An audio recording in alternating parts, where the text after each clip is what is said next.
예, 제가 정보의 융합에 대해서 말씀을 드렸는데, 그 정보 융합이 실질적으로 적용된 애가 우리가 쉽게 보면 미국을 보면 알 수가 있어요. 미국이란 나라가 세계 모든 이민족이 온 나라잖아요. 예, 뭐, 이태리, 뭐, 프랑스, 독일, 뭐, 아일랜드, 뭐, 그 다음에 이 동양권에서도 뭐 중국, 일본, 또 우리나라, 뭐, 많은 세계 인류들이, 멕시코, 뭐, 세계 인류들이 다 미국 다 몰려들었죠. 그래서 미국이란 나라를 만들었죠. 그래서 거기 정치 지도자를 뭘 했습니까?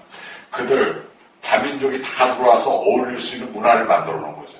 그들이 와서 자기 특성을 살릴 수 있는 그런 정치적인 풍토를 만들어 놓은 거죠. 그리고 그들의 이익을 대변할 수 있는 단체들을 만들어주고, 그래서 그들이 서로 단체 간에 서로가 조화를 이뤄가면서 미국이라는 나라를 만들어 놓은 거죠. 그래서 지금 세계 최대 강국이 되어 있는 겁니다, 미국이. 이게 정보의 융합이죠. 그건 예는 우리가 역사적으로도 볼 수가 있어요. 예를 들어서 몽고가 그렇죠.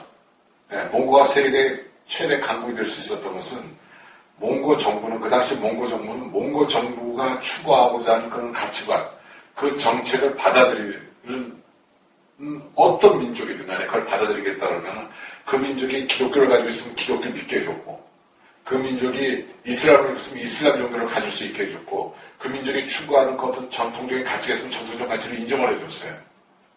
그래서 그 몽고의 수도에는 몽고인들이 있는 그 왕궁이 있었고, 왕궁 옆에 기독교인들이 사는 마을, 예를 들어서 이슬람인들이 사는 마을, 이런 종교적인 특성이 있는 마을들이 있었다는 거죠. 몽고는 그래서 세계 최대 강국이 된 거예요. 그래가지고 보면은 뭐 몽고 병사를 잡아봤더니만 영국인이더라, 뭐 이런 말이 나왔던 게 다 그런 거죠. 그러니까 그렇게 다 모든 것을 몽고의 보호체제에 들어오면 내가 안전하다고 생각했기 때문에 다 유입될 수가 있었던 거죠. 그러니까 그 세계 각국의 정보를 다 몽고는 다 입수할 수가 있었던 거예요. 그러니까 다 알고 들어가니까. 네. 다 알고 들어가니까 승리할 수밖에 없죠. 그래서 몽고가 그렇게 빠른 시간 내에 세계 강국이 될 수 있었던 거죠. 네.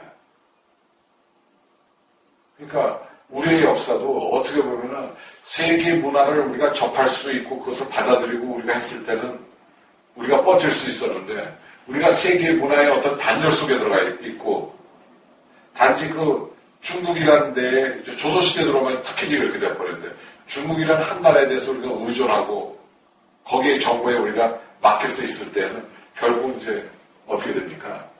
그 일제강점기 같은 일이 이제 우리 역사에 들어오기 시작하는 거죠.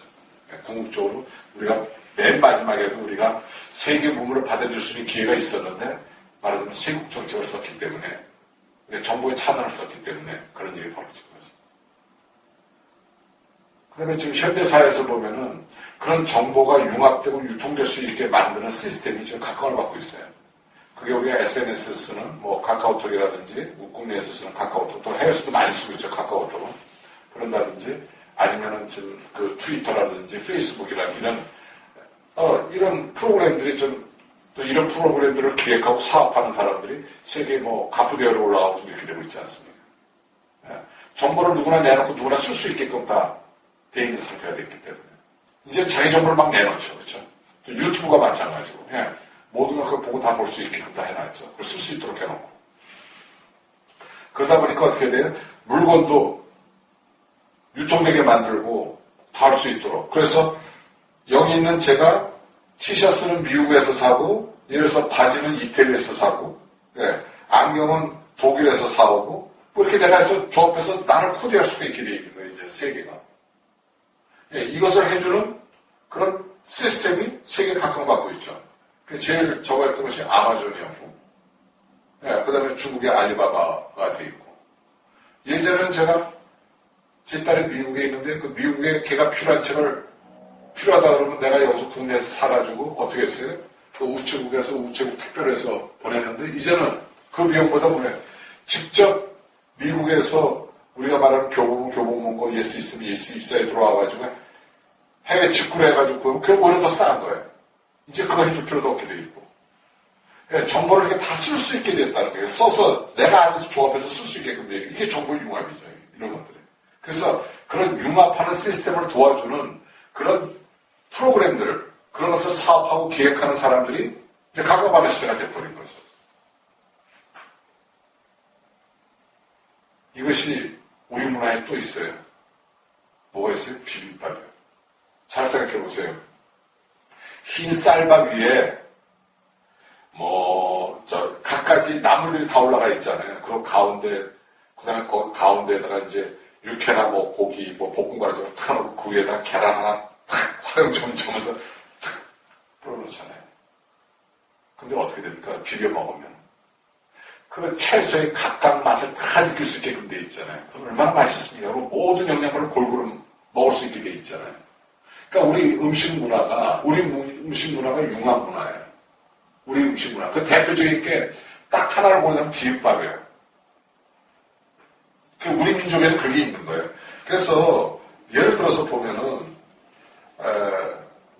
우리의 음식은 보면은 주된 게 밥 있고 국 있고 그 다음에 이렇게 신설로다 양마다는 신설로다 이렇게 무슨 아니면 우리가 말하는 찌개 같은 거 있고 각가지 나물들이 쫙 돼 있잖아요. 반찬이. 우리 음식 잘하는 왜 광주나 전주 쪽 이쪽에 가면은 반찬 숫자가 40가지 보통 20가지가 넘죠. 그게 융합 문화죠. 그래서 우리 식생활에 그 융합 문화가 우리 민족은 배어 있는 거예요. 그래서 어떻게 돼요? 우리가 가지고 있는 홍익정신 바탕 위에 불교도 와서 융성하고 도교도 와서 융성하고 기독교도 와서 융성하고 유교도 와서 융성하고 다 모든 문화가 우리 정신 아래서 다 꽃피우게 만들어졌고 그 종교 간에 우리가 특별하게 이렇게 관심적인 분들이 문제가 돼서 그렇지 종교와 종교를 서로 다 인정해주고 있잖아요. 지금. 그래서 TV 프로그램에 보면 오마이갓이라는 프로그램에 보면 어떻게 돼요?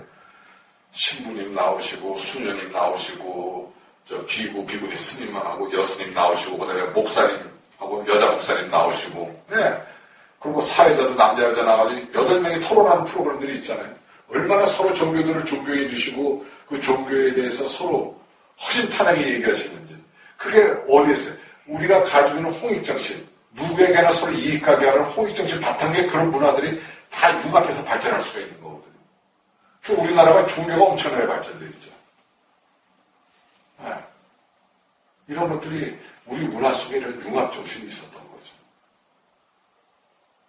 그러니까 우리가 가지고 있는, 우리가 자꾸 단일민족 그러는데, 단일민족은 좋을지언정, 예를 들어서 우리가 모든 인류의 문화를 다 받아들여서 그것을 우리의 홍익정신으로 다시 키울 수 있는 그게 돼야 돼요. 그게 말하자면 김우 선생님이 말하는 문화강국이 되는 방법이에요.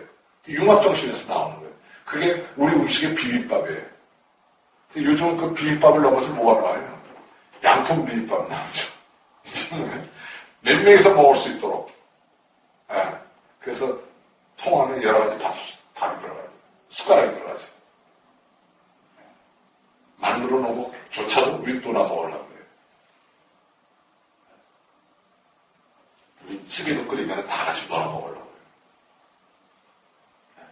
그러니까 우리의 그런 융합 문화가 있고 우리에게 그 융합 정신이 있다는 거죠. 그걸 우리가 알아야 된다는 거죠. 그래서 우리 민족은 그걸 속에서 계속 발전해 왔고,